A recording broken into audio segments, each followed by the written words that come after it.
So, it's bigger now, about the size of a dog. Still not too bad, it's a dog, you could deal with that, probably. Billy sat down at the table. The dragon sat down on the table. This sort of thing was not usually permitted. But there wasn't much Billy's mother could do about it. She'd already said there was no such thing as a dragon. And if there's no such thing, you can't tell it to get down off the table. I like this scene for a variety of reasons. One of the reasons I like it is because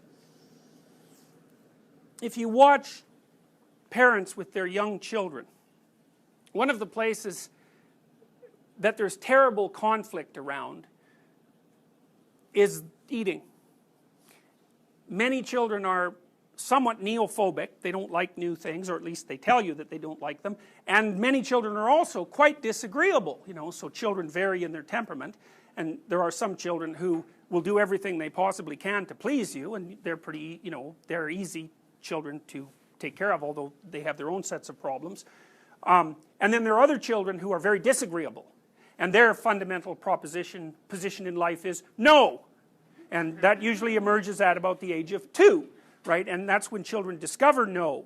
And it's the magic word, you know, because parents tell them that please and thank you are the magic words, and that's wrong. No is the magic word. Because what no is a test case. It's like, all right, where do I end and where do you begin? And the way I discover that is by you ask me something, I say no. My son was like that. He was hilarious as a 2-year-old because like everything you asked him was no. So I'd ask him a bunch of things that I knew he didn't want to do, you know, and he'd say no, no, no. And then I'd say, well, how would you like some chocolate ice cream? And then he was really on a roll by then, and he'd say, well, no. And then, you know, he'd think about it and realize that, you know, he just passed up an opportunity for chocolate ice cream. And so that was a good trick to play on a 2-year-old as far as I was concerned. Yeah. So, but no is a really important word, and it's the place of the battleground between the child. It's a Freudian idea in some sense, although Freud identified this conflict more with toilet training, which is also a place where terrible conflicts can emerge. I knew a family who had a daughter who would only use the toilet if she had a diaper on. Now that's defiant, man. You know, she had full control over her system, but there's no damn way she was going to do what her mother wanted her to do. She had to put a diaper on and then she would go to the toilet. So yes, and there was like a year's worth of warfare around that, I can tell you. But you see the same thing at tables with kids, because people have a real hard time, and I don't know if it's always been like this, but modern people have a terrible time trying to get their children to eat. You know, because they're possessed by stupid ideas like, well, the child will eat what's good for them. It's like, do you? Why would you expect a 2-year-old to do that? You know, who the hell eats what's good for them? It's like chocolate eclairs and milkshakes for lunch. You know, that's the right thing to do. And children aren't stupid, or maybe they'll just eat hot dogs and nothing else, or maybe hot dogs and Kraft dinner. That's all they ever want. It's like, you can let your kid get away with that? Well, what do you do then? They're going to grow up to be someone who isn't smart enough to enjoy food. That's not that helpful. It's like there's about 6 things in life that are intrinsically pleasurable, and eating is one of them.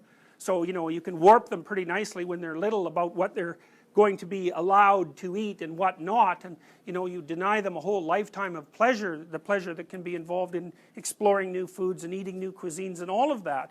But especially with little monster children, you know, getting their eating habits straight is no joke. You have to have rules. There has to be consistency. There has to be discipline, and there has to be orderly timing. You know, because the kid is also trying to organize their bodies are trying to organize themselves with relationship to, you know, the rhythms of the day, with sleeping and waking and eating and all those things that are the basic elements of a fundamentally healthy existence. And trying to get a child to be in tune with some sort of stable rhythm for some children is extremely difficult. I've had clients whose sleeping and eating was chronically dysregulated, so which basically meant that for their whole life they never ate properly and they never slept properly. They never learned how to do it. And it's partly because this little battle here never occurred. It's like, there is a dragon at the table.